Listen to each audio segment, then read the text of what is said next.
हम हिंदू राष्ट्र बनाएंगे, हम भारत भव्य बनाएंगे, हम भारत बृहद बनाएंगे। वंदे मातरम, वंदे मातरम, वंदे मातरम। नारायण। धर्म अध्यात्म राष्ट्र से संबद्ध कोई प्रश्न हो पूछ सकते हैं।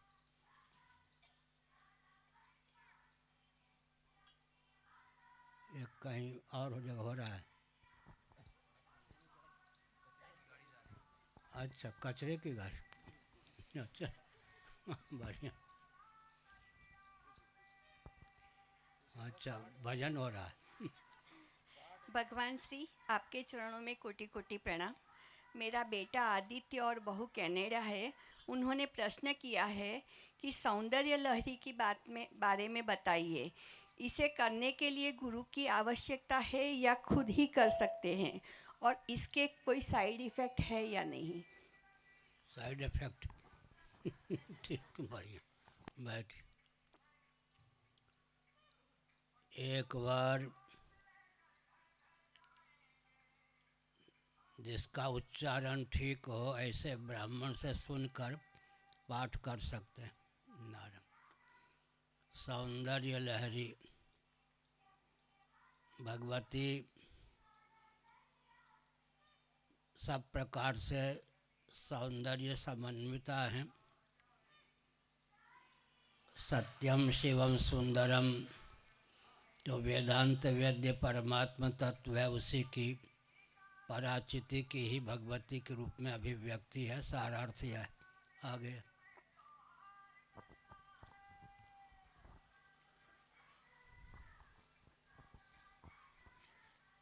जगतगुरु शंकराचार्य जी महाराज के चरणों में कोटिशः प्रणाम।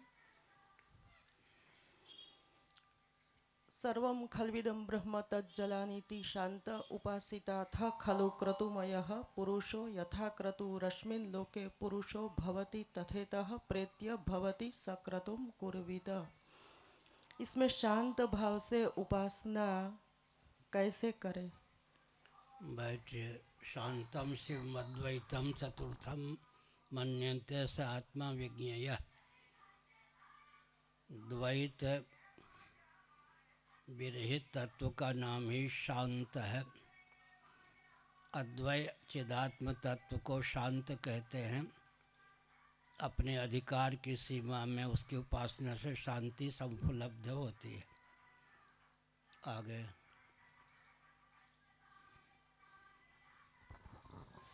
प्रणाम गुरुदेव।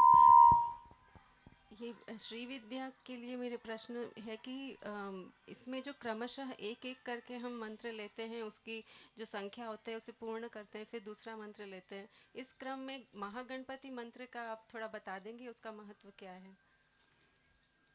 गण के पति हैं गणपति। विशेषण लग गया महागणपति। गण कई प्रकार के होते हैं। गणित में भी गण हैं, अक्षरों में भी गण, स्वर व्यंजन आदि को लेकर होते हैं। जितने प्रकार के गण हैं, तत्व गणना में भी गण है। सब प्रकार के गण के अधिपति हैं, उन्हीं का नाम गणपति है, सेनापति हैं। आगे। गणित में 0, 1, 2, 3, 4, 5, 6, 7, 8, 9 ये 5 गण होते हैं। 0 समांक है, 1 विषमांक है, 2 समांक है, 3 विषमांक है, 4 समांक है, 5 विषमांक है, 6 समांक है, 7 विषमांक है, 8 समांक है, 9 विषमांक है। 5 गण के योग से ही आगे गणित का प्रक्रम चलता है। इस प्रकार से अनुस्वार अ, ई, उ, री, री ये 6 मुख्य हैं। इन्हीं के आधार पर इतर स्वर वर्णों की संरचना हुई है। अकारो वै सर्वा व कवर्ग इत्यादि में भी अकार की अनुगति है। जो व्याकरण के अच्छे विद्वान हैं उस तथ्य को जानते हैं। अकारो वै सर्वा व। आगे जगत गुरु शंकराचार्य के चरणों में कोटि कोटि अक्षमालिकोपनिषद में अ से लेकर क्ष पर्यंत जो अक्षर हैं उनका आधिदैविक स्वरूप क्या हो सकता है, इसका वर्णन प्राप्त है। हाँ। जगत गुरु शंकराचार्य के चरणों में कोटि कोटि प्रणाम। मेरा प्रश्न संध्या को लेकर के है। संध्या में पहले गायत्री हृदय और बाद में गायत्री कवच का विधान है।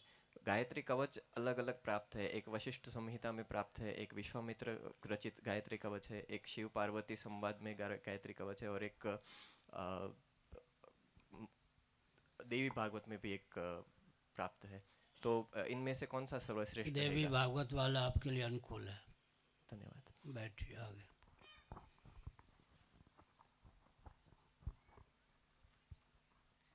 हे गुरुओं में श्रेष्ठ, आपके चरणों में वंदन।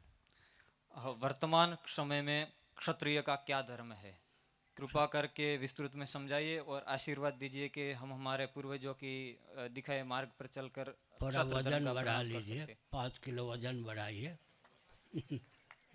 व्यायाम कीजिए, संयम से रहिए।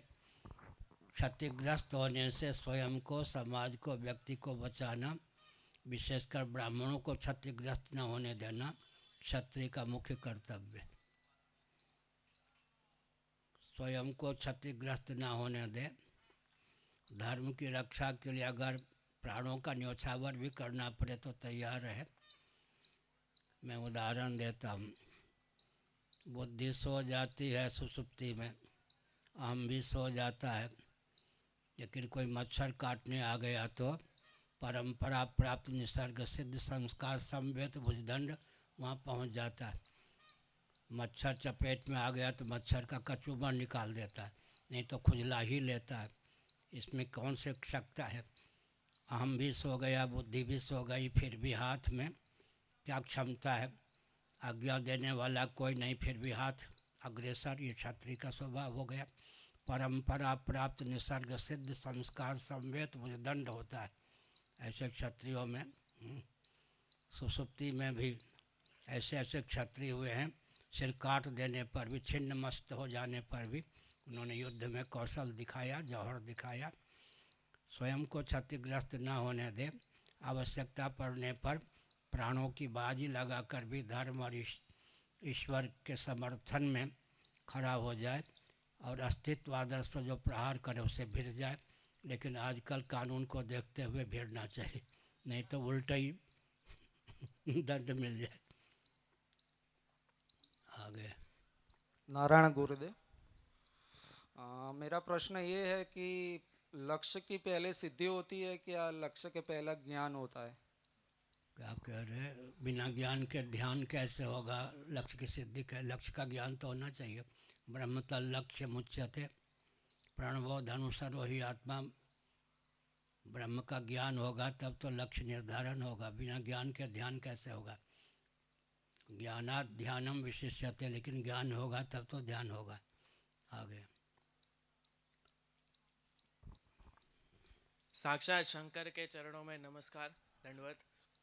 गुरुदेव, मेरा प्रश्न था कि शस्त्र और शास्त्र में समतुला रख के सिद्धि कैसे कर सकते हैं? क्योंकि इतिहास में कई रूप मिले हैं कि शस्त्र में कोई पारंगत हुआ पर शास्त्र में नहीं, कोई शास्त्र में पारंगत हुआ पर शस्त्र में नहीं। परशुराम जी दोनों में पारंगत। हाँ जी। हाँ तो जी। शस्त्र और शास्त्र दोनों में पारंगत परशुराम जी। सुनिए, महाभारत में वचन आता है, उसका अभिप्राय है, पूषा त्वष्टा ब्रह्मा जी अस्त्र शस्त्र धारण नहीं करते।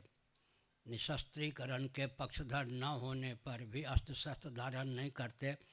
कभी कभी कहीं कहीं इनकी पूजा होती। उन्हीं देवी देवताओं की पूजा अधिक होती है जो अस्त्र शस्त्र धारण करते हैं, किए रहते हैं। महाभारत में इस तथ्य को उद्भाषित किया गया। पूषा त्वष्टा ब्रह्मा